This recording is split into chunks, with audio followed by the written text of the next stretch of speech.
So I'm going to show a couple things today.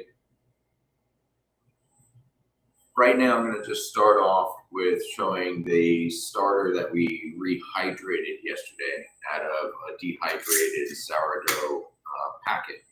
So if you do look under, here we have an overhead. So when we do look at that, there is a couple bubbles. You can see a couple bubbles on the bottom there. So there is some fermentation happening. Right now, I'm just going to be feeding it. It's very simple. We'll just throw it on the scale and make sure we get a 0 there. And what we'll be doing is adding 8 grams of water, 7 and 8. And then now I'm just going to hit the tare button, and we will make sure it's on the right. So now, when you're mixing a starter, really if you have this amount or if you have a giant amount and you're doing a feeding of the starter, what you're going to do is add your water first and then your flour and do 2 mixes. So right now I'm just breaking up, almost like dissolving your yeast in your water if you were doing bread making. So it's kind of the same thing. That's why sourdough bread making and mixing starter, and you're generally doing a lot of the things over and over again. So like in the case of doing like folds for and shapings are just like little folds. Or final folds as well. So I just really thinned this out by just mixing the water first with the existing rehydrated starter that we did yesterday. And you can see it's a little loose. It's a little loose. It looks like kind of like a loose porridge, or little gooey, I guess, is kind of how I would describe it. So next, I'm just going to add this little bit of flour. So we have bread flour here, and there's my 8 grams already measured out, and I'm just going to be mixing that in, and there's my feeding, and making sure that all of the dry ingredients are sopped up is very important, because we don't want, we want maximum reaction. So maximum reaction means equal distribution of all ingredients. Therefore, if we have an already started little bit of reaction going on there, that's why I'm thinning that out, getting equal distribution, and then adding my flour to that. So I don't want like little pockets of flour over here. And you can look through it. It's why it's very nice to have like a clear jar or a clear plastic container that you could look through the sides and see if there's some dry ingredients stuck to the side. And obviously, if it's stuck to the side or it's not integrated in the rest of the culture, then it's not going to be reactive, and you're going to be really not feeding it properly. So that's it. We're going to let this sit out at room temperature. And when we get it really active, I'll go into more of like the management of the sourdough starter, so we don't have to really go through a lot of the discard portions of really what people find at home is really having to do a lot of discard in order for them to come up with a potent enough culture in order to make bread. I kind of do it a little different of a way, and we're able to stall out the starter using a little refrigeration and mixing with warmer water. So we'll use, as this grows, we'll use warmer and warmer water, getting the reaction started, mixing it, and then putting it in the refrigerator. And during that cooling process, it's going to foster some more reactivity, and you'll get a bigger rise, and then it'll stall out at a certain level that you'll be able to use it for 24 hours. So that being said, we do have to do the first parts. This is only day 2, so we did our second feeding, and that's it. I just put that in the back counter. We'll let it go in room temperature today, just so that it'll have max reactivity, and then once it starts getting active, then we'll start shuttling it into the refrigerator, installing it out, and I'll show you how to do that. So the main thing that I really wanted to do today, outside of just showing the mixing of the sourdough starter, is doing French macaron. So today I'm going to be doing a French macaron batch that I'm going to cut in half, and then we're going to have two sides of the cookies. We're going to do kind of a holiday theme using a little bit of coloring in our macaron. So we'll make two separate cookies where one's orange, one's purple for Halloween, and let's get started. So it's a bit of a process. I'm going through the full front to back, start to finish, however you want to call it, full process. This is really not a for sale item, so just be wary of that. At this point, we're going to be giving these away. But that being said, it's going to be the same process, and we're not making a giant batch. We're making a manageable batch of French macaron today. So some of the things that you would be needing, and I'll just start off with that. If you choose to try and take this video after we edit it, and this is going to be a very thorough French macaron video. So some of the tools that you'll be needing in order to replicate this process at home will be one, a food processor, and a bunch of bowls, obviously, but and so the first things first are going to be to have a food processor. We're going to be doing a bunch of sifting of this flour, and this is blanched almond flour. We're going to pair it with some confectioner sugar, mix those together. That'll be the first part. Then we'll separate eggs and start the meringue for the cookies, and then build the meringue, mix the flour that we just sifted with those that ingredients that we prepared, the almond, the blanched almond flour and the confectioner sugar. It's going to be like our macaron mix. You'll also need a stand mixer, so which is like your standard KitchenAid. But that being said, let's just start off. I'm going to be adding, and this is another public recipe that I'll be posting. So right here we've got 280 grams, I believe. I'll check it, but I believe that's what we got. So 280, and then this is going to be 260. So it's almost like a 1-to-1 ratio here on the mixing of the flours together, but it's really a refining process. So what I want to do is really mix these together using a whisk first. And really, it kind of goes into my theory of helping the machines out and not over mixing things. If we were to leave this in the food processor too long, it's going to turn that almond flour into butter through too much friction, and it'll heat up inside. So really, I want to do a thorough mix of both the ingredients together. So I have blanched almond flour and confectioner sugar mixed.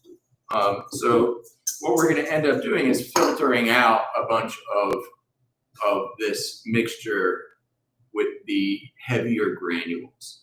And those granules are going to really be discarded, because if you use that, it'll create a bunch of issues with your macaron at the end of the day.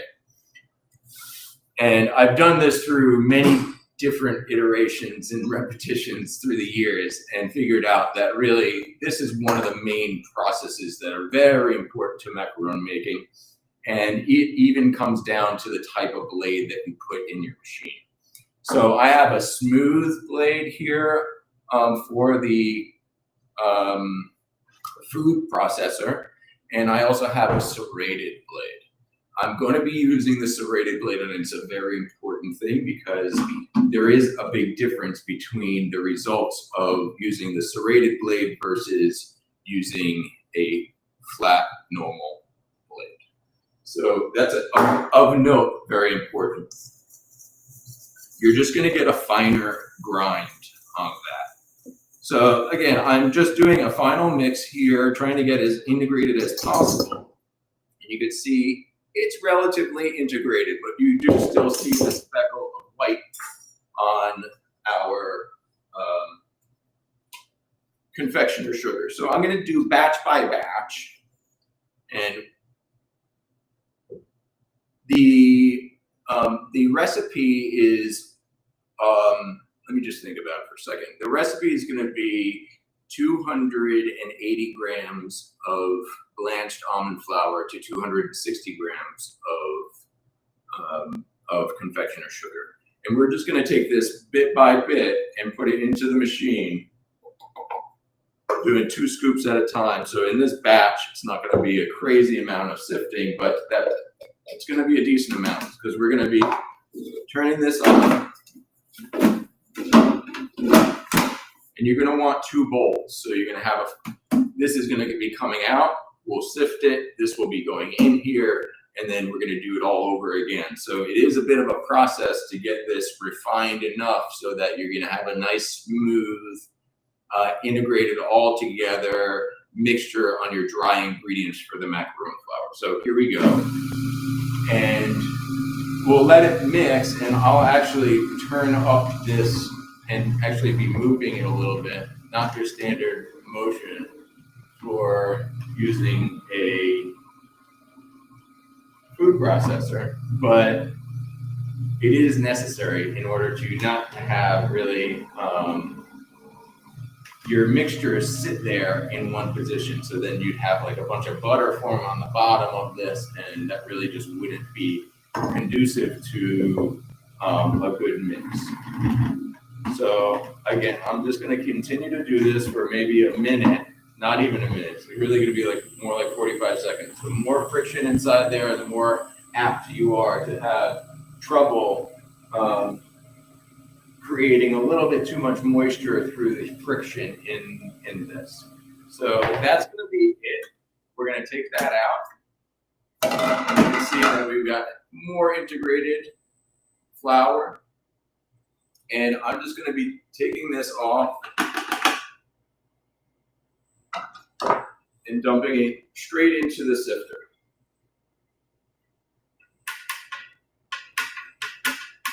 So there you go. You can actually see where there are some remnants of the mixture that got a little bit too fine, and it actually stuck. It's not really the butter that I was talking about, but it's the beginnings of it. And that can actually be added to our sifter as well. So we'll get the other batch just started, and that'll be it on this side of things. So we just have a little bit left, and I'll just add the whole thing here.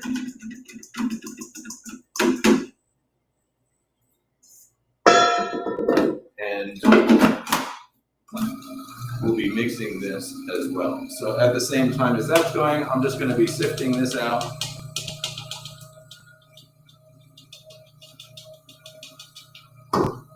And you could use something like this to help you just tap it along.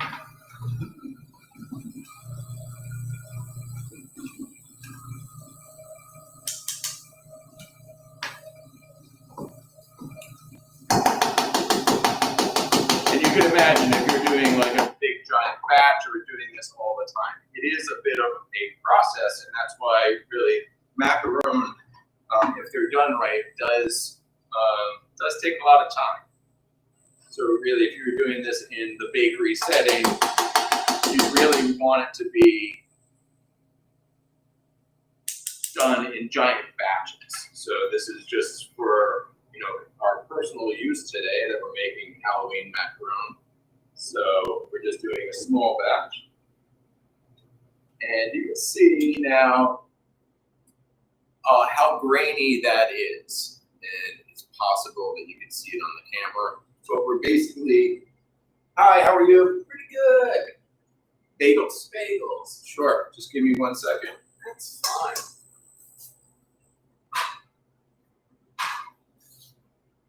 Just take a little commercial break. How can I help you? Just one set. Okay. I'll just go back to That papers. was $12.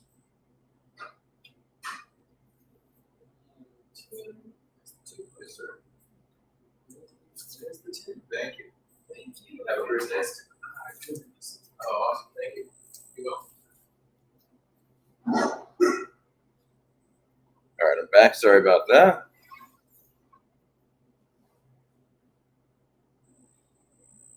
So back, and you can see the granules of the almond flour and the confection sugar, and we're just gonna take that out. I don't really want to press it and try and force anything through the sifter. You really are not going to be rubbing the sifter or anything like that. So if you get to the point where you got maybe like a tablespoon and a half or so of the extra mixture through this process, that's it. And then the recipe is really built for a little bit of excess that's not going to go into your final macaron product anyway. So again, we're going to do this again and just take our mixed food processed mixture, and this is going to be done all over again. So now we've gone from one side of the mixture to the next, and we're just going to sift this out, and we're going to start all over again and do another sift.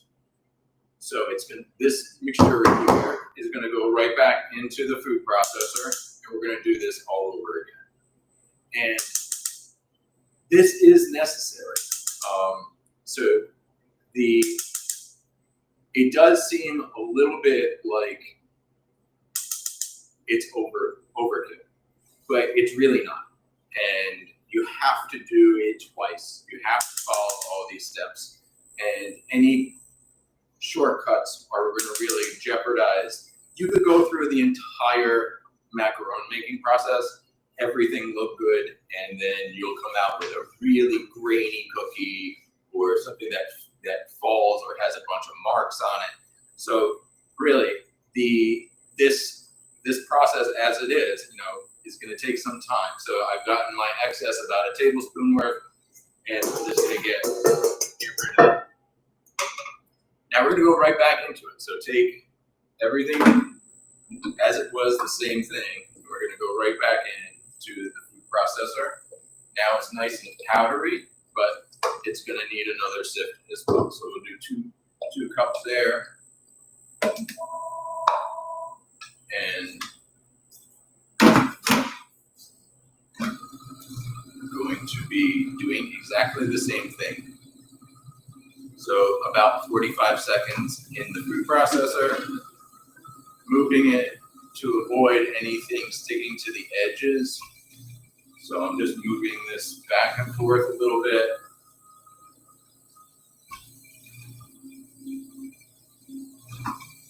And this is just the beginning for those who are new here. We're live streaming to 3 different streams right now, so I don't have view of the normal chat at this point. So I'm just going to keep on going. This is French macaron making from scratch, and I'm going to continue to do the whole front to back process today. We'll be reposting this video, and hopefully we'll be learning something and passing on information about the French macaron. So that's going to be it. We'll use our sifter. Dump that in here. I'm just going to get some excess out of here. I have to cut myself. Place that there. Now we're just going to load this as well. It's nice to have a few more bowls in general in this process. It is bowl intensive because you don't want to have your old stuff mixed with your new.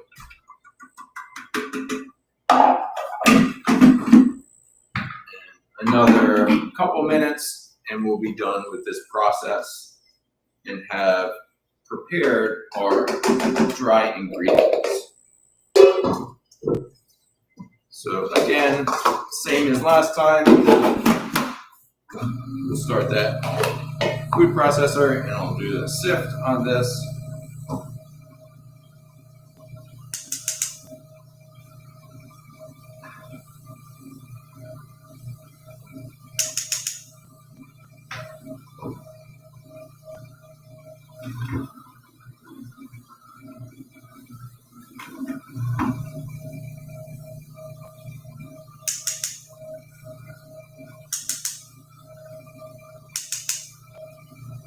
And when it gets down to the point where you do see some of those heavier granules, that's where you're going to stop sifting.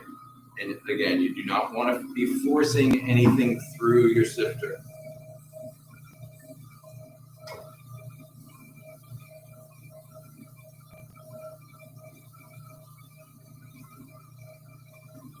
So there we go. We've got it down to maybe now about a teaspoon's worth because we have a little bit more refinement to the mixture. And again, once you're happy with it, don't press it. Just get rid of it. All the measurements in this recipe are built so that there is a little bit of excess.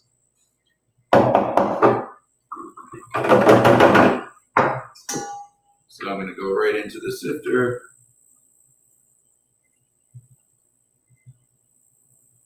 And ultimately, we're going to have 530 grams of the mixture to be adding to our meringue.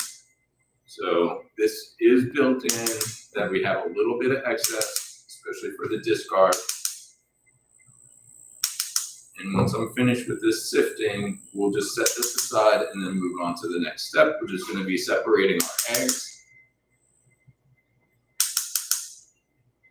And then starting the meringue.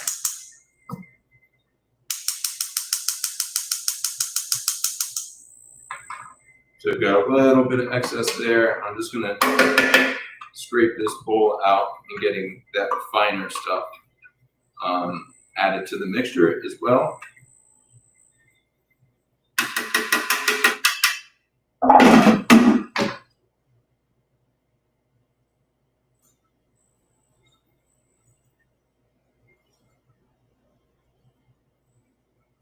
Again, now we've got about a tablespoon, teaspoon, a little bit more than a teaspoon or so of stuff, and that's going to be it, and that's set aside. So now I have a nice fine macaron dry mix, which is, again, blanched almond flour and confectioner's sugar. So we'll be setting this aside. We can wait again before we're going to end up adding it to our meringue and doing the fold. So right now this is going to be set aside for later. Next, we'll just kind of clean this up a little bit and move on to breaking our eggs as one fold on the table. So I'm going to just take this and just wipe down a little bit.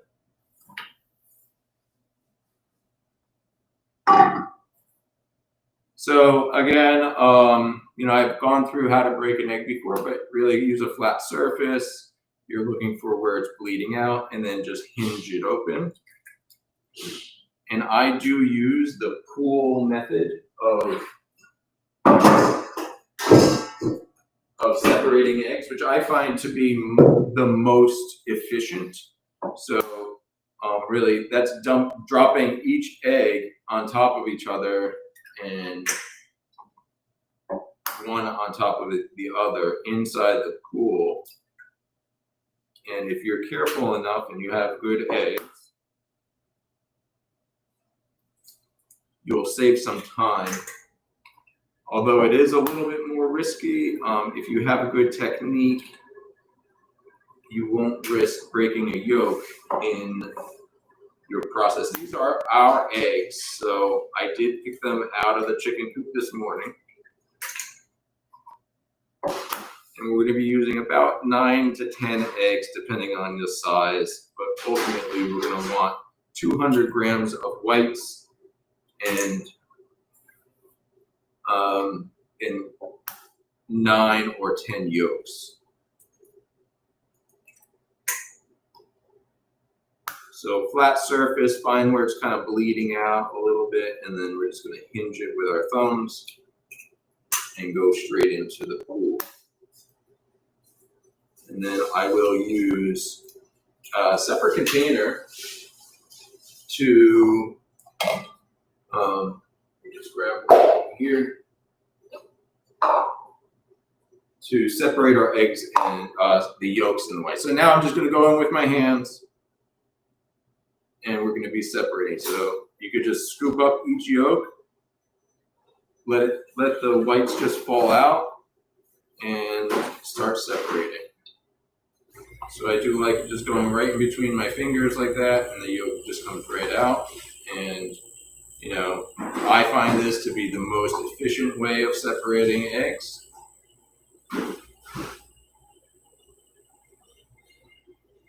Just like that. And if you're careful enough, there's really not too much of a risk of breaking the yolk inside of your whites. If it does happen, you got to start all over. And you make some scrambled eggs. So that's it. So I've got our 9 to 10 yolks here.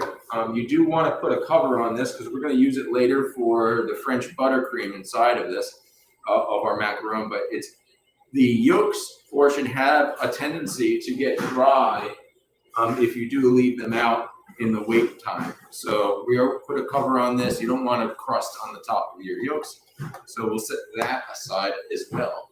And now all I'm going to be doing is just measuring out my my whites and making sure that I have enough whites here. If we need to break one more egg, we'll break one more egg. So again, I just want just over 200 grams for this recipe.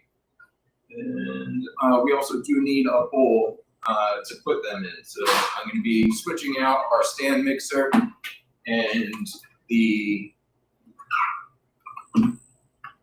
food processor. So give me 1 second and we'll come right back.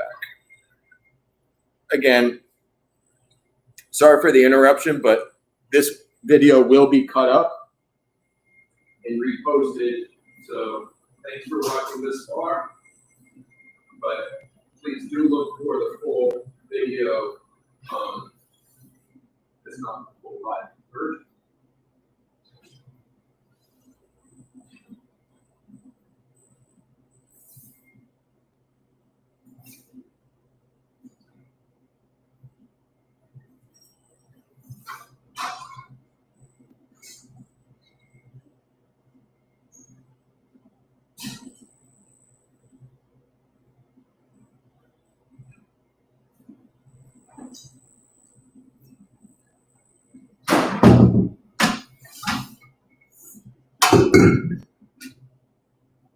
So here we've got our KitchenAid stand mixer, a bowl, and our scale. So I'm just gonna scale out our 200 grams of whites, which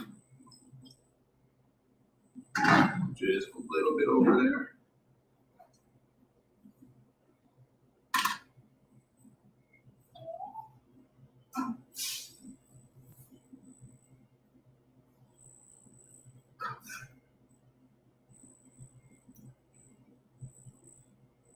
All right, so we've got our 200 grams of whites. It's actually just a little bit too much. I'm just gonna go back a little second.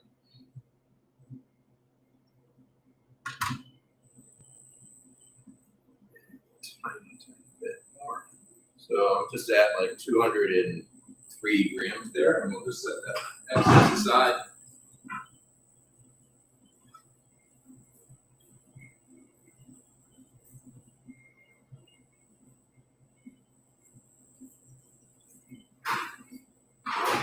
So I will also need a few ingredients in this stage. So we start with 180 grams of regular granulated sugar, and we also will need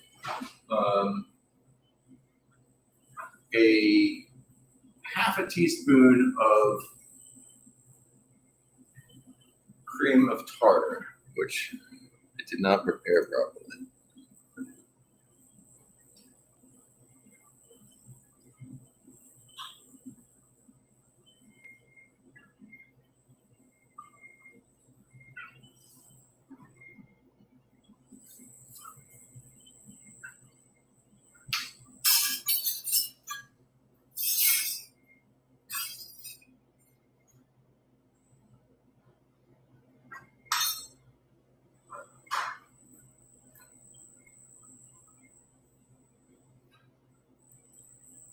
So we're going to get it going first and just have our ingredients ready to go into the mixer when time is ready.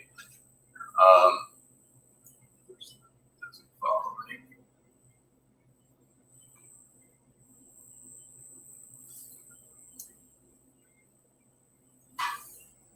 There we go.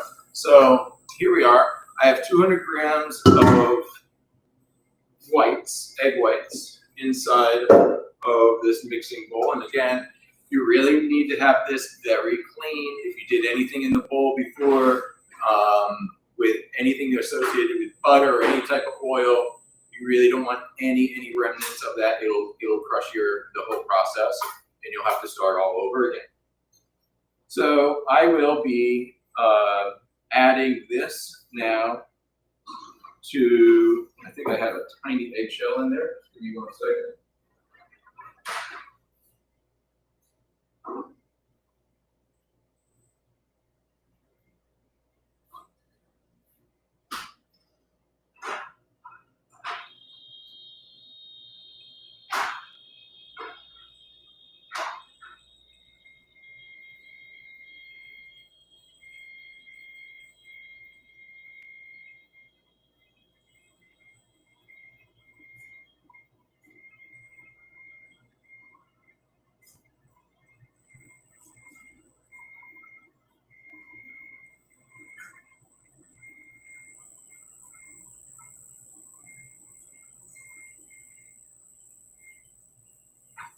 All right, got it.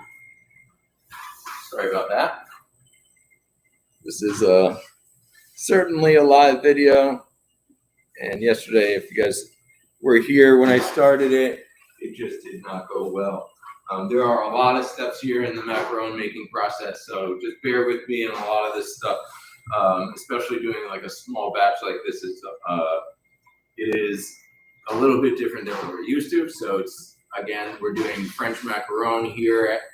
I'm the owner of Bella's Bake Shop, David Chipinelli, and I'm demonstrating how to do French macaron home style.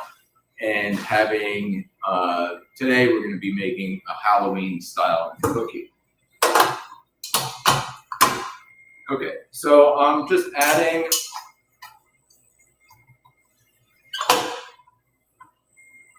our whisk attachment, and we're going to bring it up to speed. And once it starts to get a little bit frothy, we're going to add our half a teaspoon of cream of tartar. And on the overhead shot, when I do edit this video, you'll be able to see what it actually looks like from a foaminess perspective. But you can say it's about 30 seconds, so not that much time. I'm going to be adding the whole thing. So cream of tartar has been added.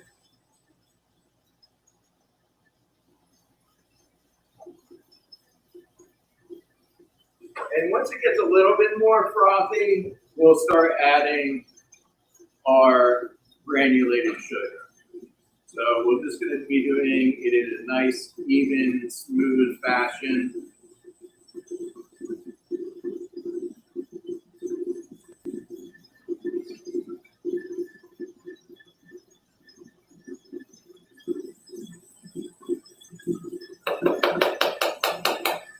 And there you have it.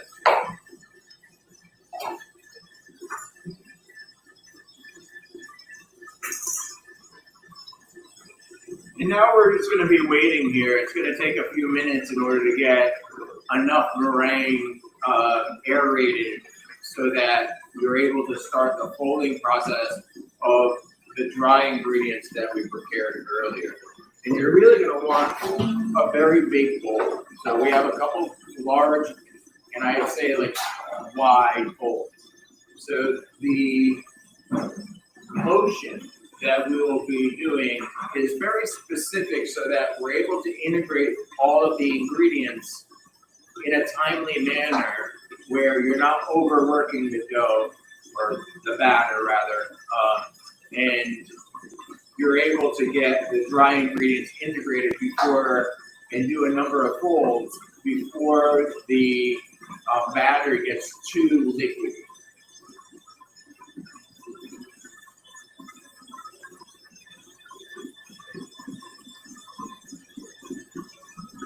And this is going to take a little bit of time to get it really nice and stiff.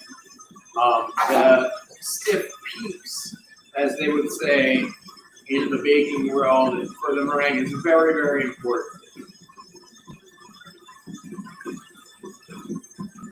And you can really drop the bowl, or you can stop it and start to try and get some of the meringue or the egg white mixture around the top integrated in the rest of the mixture as it starts to grow in volume.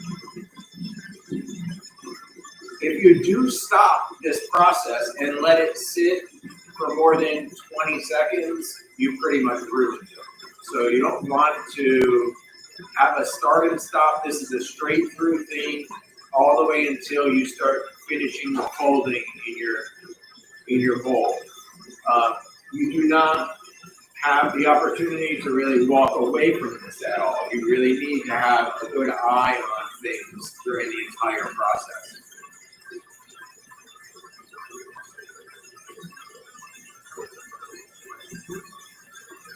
And we're just going to continue to wait until this mixes. The next thing that I'm going to be doing is adding some vanilla extract. And I'm just going to go grab that real quick while we're still mixing on the bowl.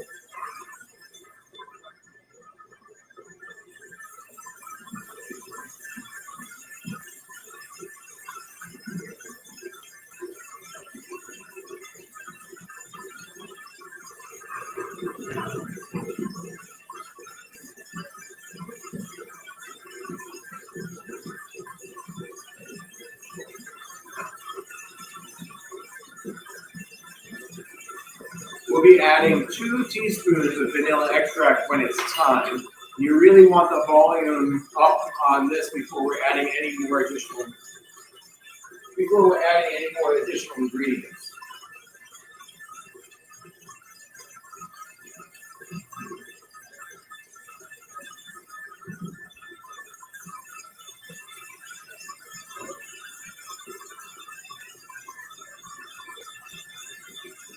Right now, we've got a decent amount of volume inside of the bowl, and it really doubled in size. And what I'm going to do now is just scrape down the edges of the bowl, add my vanilla, and do one more mix. So we'll drop the bowl and just scrape down the walls a little bit. Being very gentle and careful with this mixture.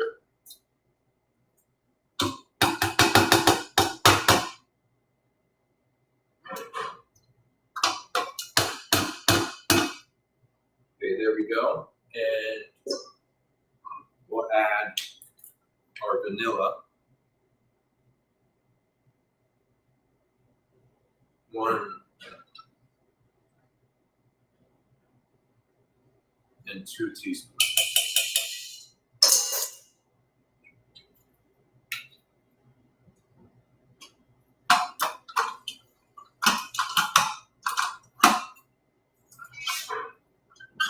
And we'll just start it off slow to get that vanilla mixed in.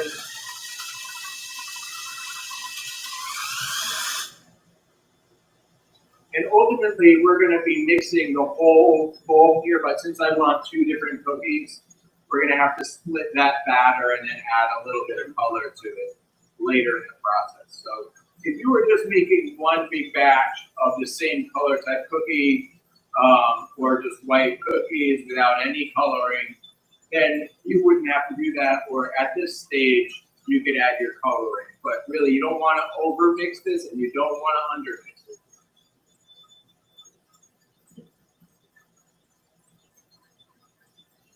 So it's nice and stiff now, and the vanilla is integrated.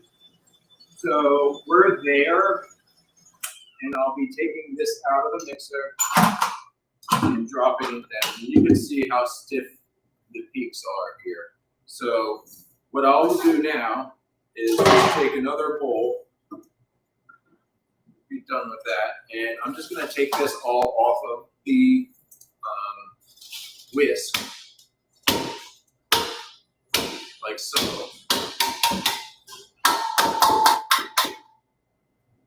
And we're done with that whisk.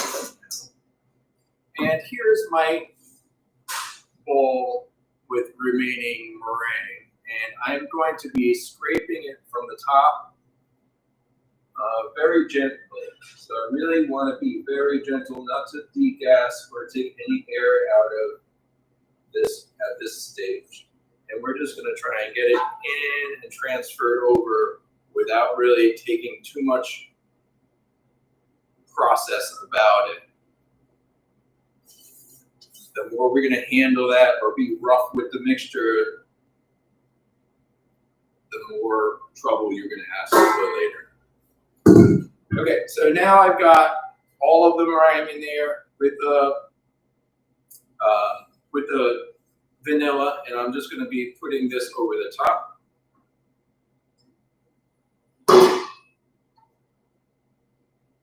So that was 530 grams of our mixture that we made earlier. And you can see my motion is going to be scraping and then patting, scraping and patting. And really, I'm just trying to force the dry ingredients into the meringue at this point to become integrated. So any dry ingredient that I see in this bowl is just going to be turned over in this fashion. So I'm scraping and then patting, scraping and patting over and over again until I'm happy. And then we could start our traditional looping folds and folding it in. But really, if you don't do this and you start to fold it right away, you're going to be working that meringue too much before any of this gets integrated, and then you'll have big pockets of dry ingredients, and the whole mixture will just be really not homogeneous. You're going to have pockets, and you really want equal distribution of ingredients throughout this entire thing. So again, I'm just folding now, so I'm coming underneath, and as I work my way around the bowl, I gradually get underneath. And I'll start getting more and more underneath, searching around for any dry ingredients for me to use the spatula to do a little patting motion. So I'm really just searching around, I'm moving the bowl, and I'm trying to move this mixture around. See, there I got a bunch of dry ingredients to push into the other ones. And then I'll start trying to search for some of the wet ingredients from the underneath side of this mixture. And really, the goal is to get everything gently integrated in a relatively fast motion. And just pushed in a little bit like so.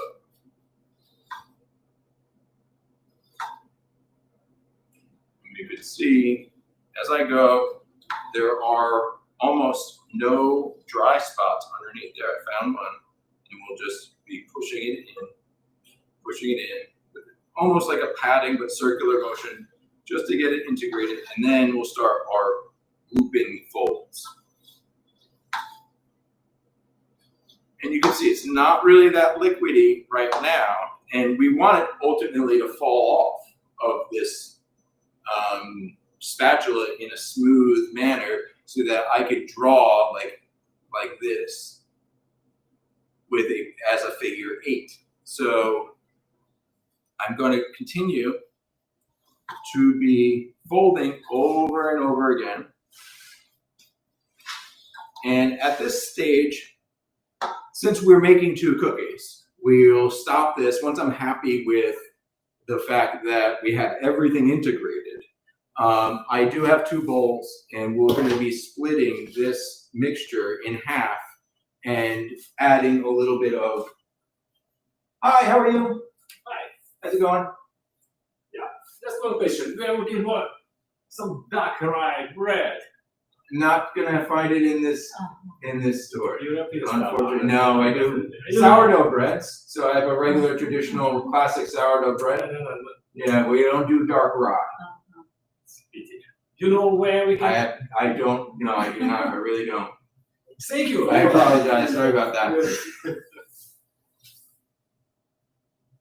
Just a couple customers looking for dark rye bread, which is really just not my thing. So, again, we're just going to be measuring this out and then splitting it in half. So I'll just start and just transfer this whole thing over to a new bowl and do a little bit more rough of a measurement in dividing this. So I'm going to add a little bit of food coloring, and we're going to make 2 different cookies. One is going to be orange for Halloween, and the other is going to be purple for Halloween. And then we'll have 2 sides of the French macaron, and we can really make one side, I think, with a little decoration, and the other side is going to be like more like a pumpkin looking one. So I have 863 grams here, so we're going to do 430 grams on each bowl.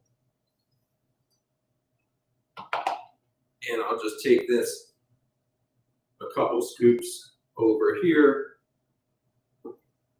and hopefully it'll be close.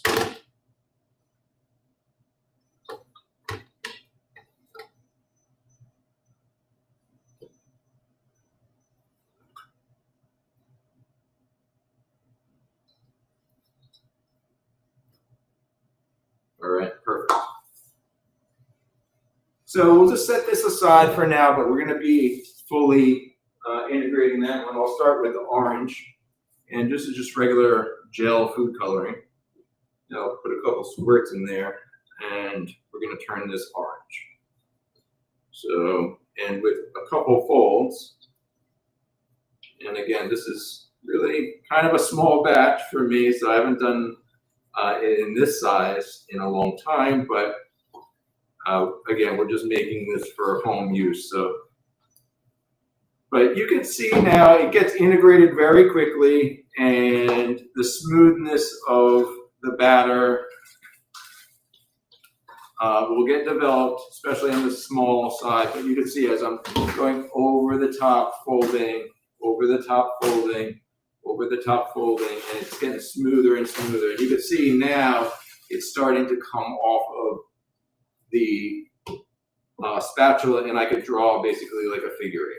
So that one's done, and you don't want to overmix it, and you certainly don't want to undermix it. So that one's done. I'm going to get a fresh spatula for the other color. We're going to put these in 2 piping bags, and I'll show you how the piping process works. I have my spatula here, so that was very helpful. And I'm going to make a purple cookie now. So a couple squirts here of the purple. And we're just going to integrate that again, same way. You can see it's not falling off of my spatula at this point. And I will continue to just do the folding over the top. I'm going to try and go from this angle so you can see on this, at least on the live, how it's a dragging. And that's why I ask for people who would like to attempt this to really have an open, a wide mouth bowl. If we come in with a bowl like this, it's really hard to make those long sweeping folds. And that's really what it takes in order to get to the point where you're able to stretch that batter around and really get a good fold in that. and you'll get that smoothness accomplished in a little bit shorter of a period of time. And the more, like if I had a bunch of small ones like this, you're just going to be working a little bit of the batter, and then you'll find that some of the batter wasn't worked enough, and you'll be working part of the batter too much and some of the batter not enough. And with the longer strokes, you're able to really integrate a lot of the batter all at once with minimal friction. And then you won't degas and becoming like too liquidish too early. So you want it to be the point where, hey, I'm still folding here and I still can't get it off of my spatula. And right now it's good, like everything is integrated, it's still not coming off the spatula. That's the point I want to be, so that I can continue to fold. Where you get in trouble is that it's coming off your spatula too fast and you didn't even get everything integrated. So that's all technique. So again, we're going to be doing long dragging folds over and over again and then waiting. So it's not quite there, and it's only going to take a little bit longer. A couple more folds, a couple more big dragging folds, and you'll be able to draw that figure eight. So there it is. So once you're able to do that, and like, that took like 10 seconds or 15 seconds to do a couple different folds, and then we're good to go. So we've got everything mixed for 2 of these. I'm just going to use now 2 different piping bags and empty out all this batter into a couple piping bags.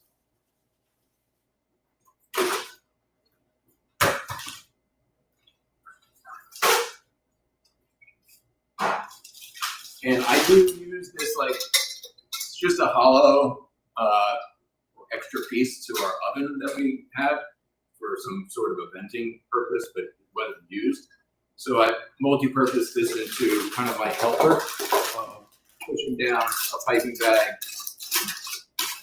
And then we've got a nice piping bag that I can put up in the air and now just feed all this stuff into without having too much trouble doing this on, without any help.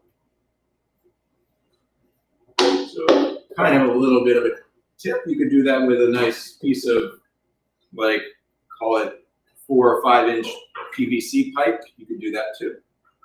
I've seen people mount that type of a contraption to the wall and use it in a bakery like that. So you can just feed down your piping bag and it's almost like your little holder there. So that one's done. And we'll just pop this out, cinch it down, and also show you one more thing. We're just going to lay this down on the counter. And usually I like to do it with a plastic scraper. You can take this all laid out like this, flat, and then just gently push down everything. I do like to use a plastic bench scraper for this. I just don't have one too handy right here, I don't think.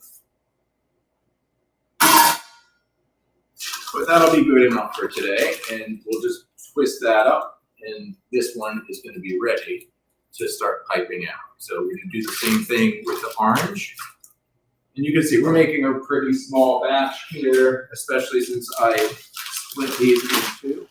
So again, I'm just pushing this down, folding it over, and we'll move this batter into the bag as well.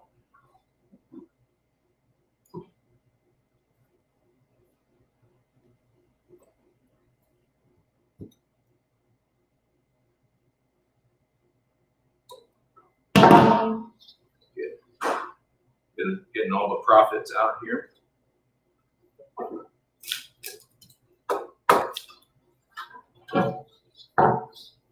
Scraping the bowl for my profits. So there we go. I've got 2 bags now.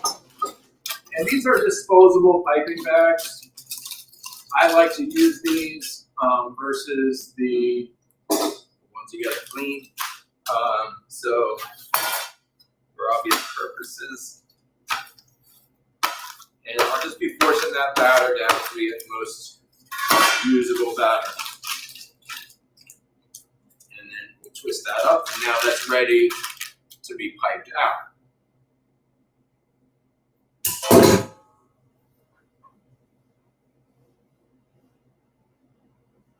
Good. Thank you. No, I'll take care of that stuff. Looks all good. Thank you. Have a good day. I'll see you tomorrow. Yes. So next stage is to take another piping bag, which we have set up with a piping tip, and we're going to use almost like a oil tank here. So it's going to be double wall, and then we'll be able to clean that or really just replace over and over again. If you were to prepare a bunch of these, you could, today we're not really going to have that much of a trouble. We're not going to have that much trouble with sizing and everything because these are two kind of smaller batches. But that being said, here we go. I have already prepared macaron trays, so we have our nice little circles that will follow. And these have been sprayed down with a little cooking spray and then wiped down after that.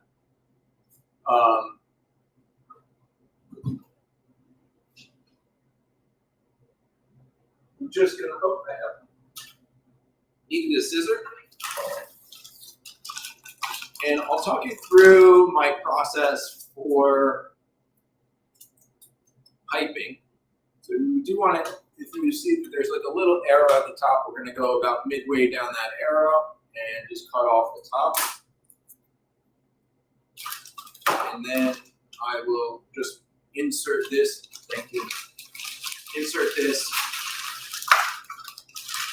all the way inside. Again, this is a little smaller than I'm used to, so it looks like I'm having trouble. I am. Okay, so you want to kind of look down there, make sure everything is square with your bag, and there's no folds, and your batter is about to come up on it. So there we go. And I'll just go straight down on the piping bag here and make your first cookie. So if you want to stop the batter coming down, just put the tip all the way into the bowl. Into your tray, like I have it here, it's not coming out. Or you have to turn it all the way up and just stop like that. So what I'll do is be piping these directly vertical. So you don't want to be canted from one side or the other in this process, or else you're going to come out with a lopsided cookie.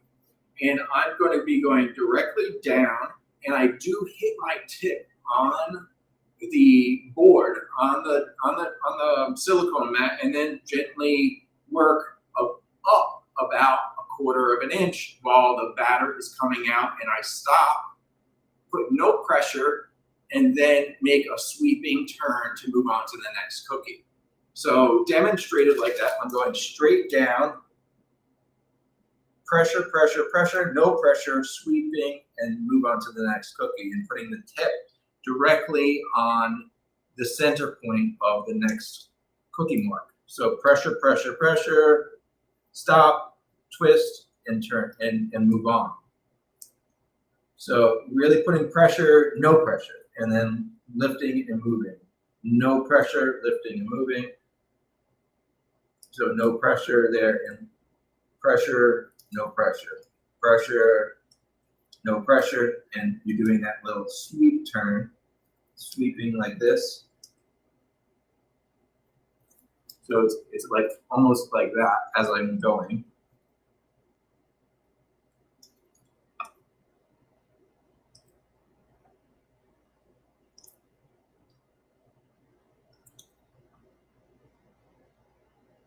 And part of the reason why I like using the double bag, so we have the bag inside the other piping bag, is that it's going to also insulate the batter. So if I had a bigger batch, I found by the end time that you get to the end of that batch, my hands have heated up some of that batter, and it gets thin naturally when it's a little bit warmer.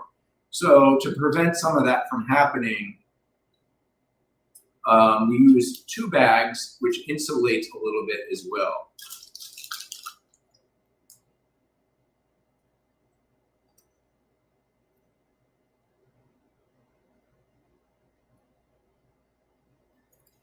So I'm just gonna continue to pipe these out.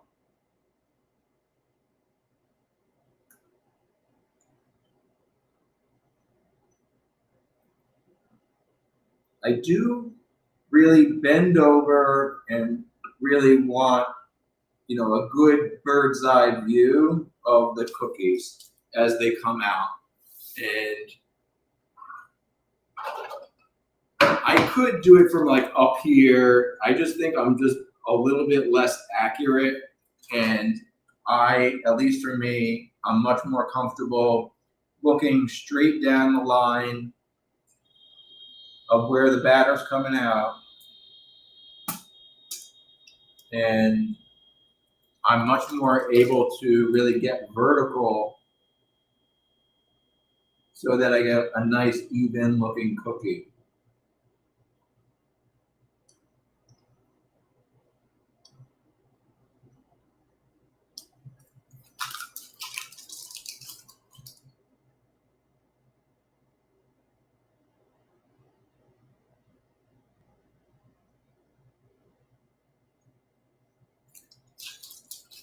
I'll just cinch down as much as I can and get most usage out of the batter.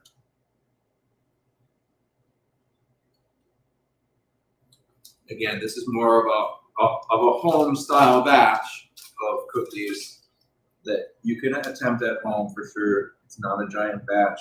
We only use pretty much regular items here. You might just need one of these giant bowls that I had in order to make that folding process a little bit easier. There we go. And what I'll have to do is just rinse out this side of the piping tip. And right now, they've spread out a little bit. If you look, they've spread out a little bit, but we're still going to want to get some of the air out of those cookies as well. So before I move on to the next color, I'm going to be just taking the air out and creating a couple bubbles on top. So if I just do this, it accomplishes two things. It's going to allow for some of the air bubbles to come to the top and you'll get a smoother top. And then also you could use this to really eyeball how much that cookie's spreading out. And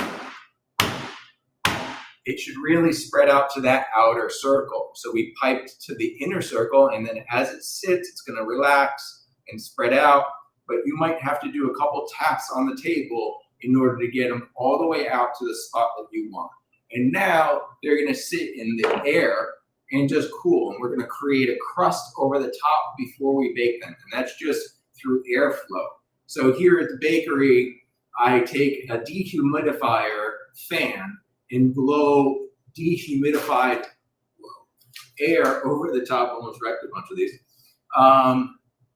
Dehumidified air over the top, which blows and really speeds up the process. If we didn't do that, they would really have to stay on the counter in just your ambient room temperature for like 45 minutes at least.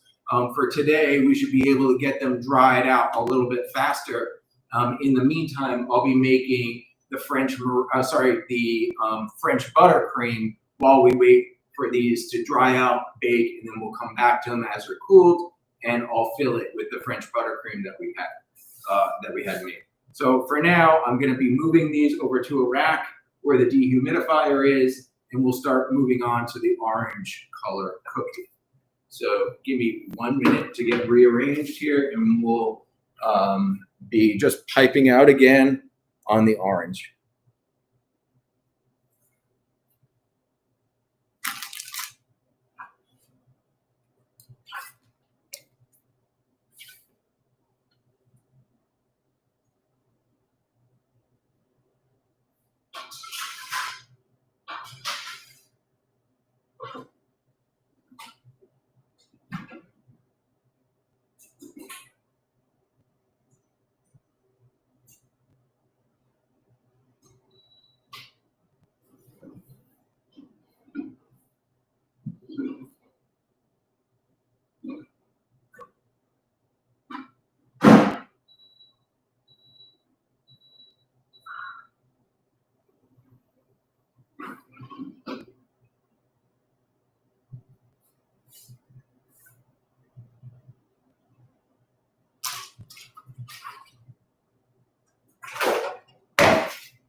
So again, I'm making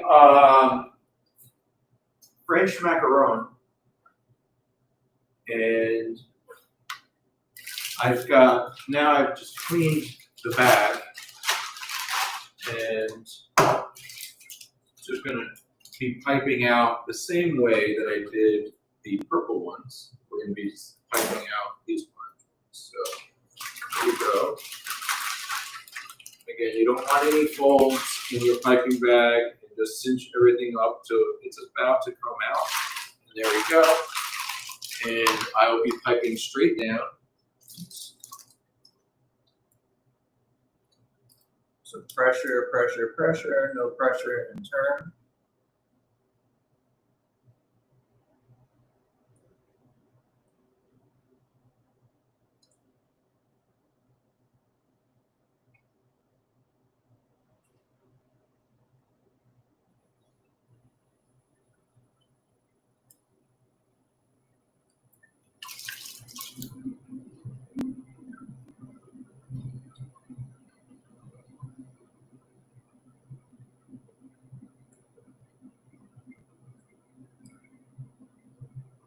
And again, I like to approach it from a vertical perspective. I'm piping straight down. I'm touching the mat as I go on each one, and that really helps me with portioning and timing. And you do get into a bit of a rhythm and can understand the proper portioning for each one of these cookies, and that they will fit together and will have consistency throughout the batch. So no customer gets like a cookie that's this small, and you really want some consistency there.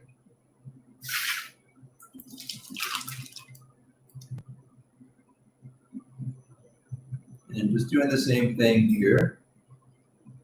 And again, these mats have been sprayed with some food spray and then wiped down. So really taking the excess of that food spray off and not leaving it there, which is another key point. You don't really want to be adding a bunch of cooking spray to the bottom of these cookies, but there needs to be enough there in order for them to really come off the tray as well. So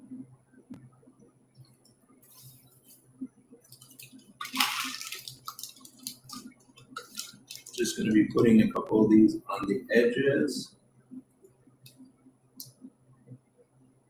so that when we do bake them in the convection oven, the turbine in the convection oven doesn't lift up these mats because there's nothing there on the corners.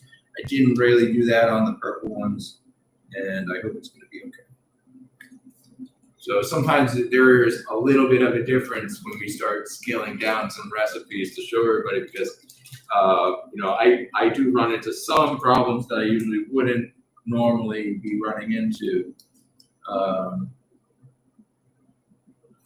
So there we go. We've got everything piped out. A couple taps there. Those will be good.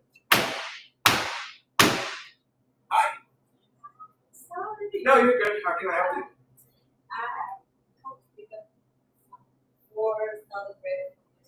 Okay, sure. Just give me 1 minute.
All right, thanks for staying with me.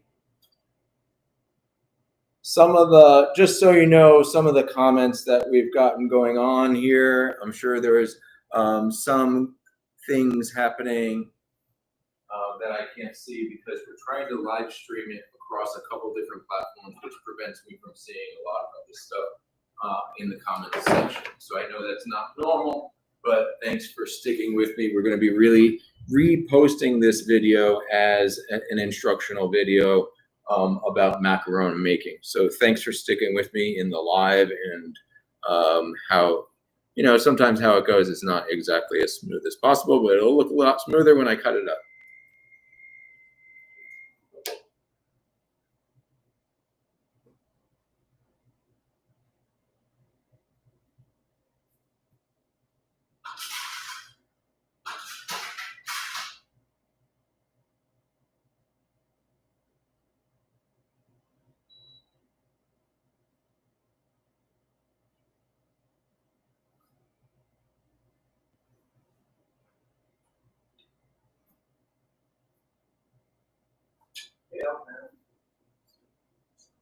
Nope, there's some sourdoughs and bagels. Yeah, come on in.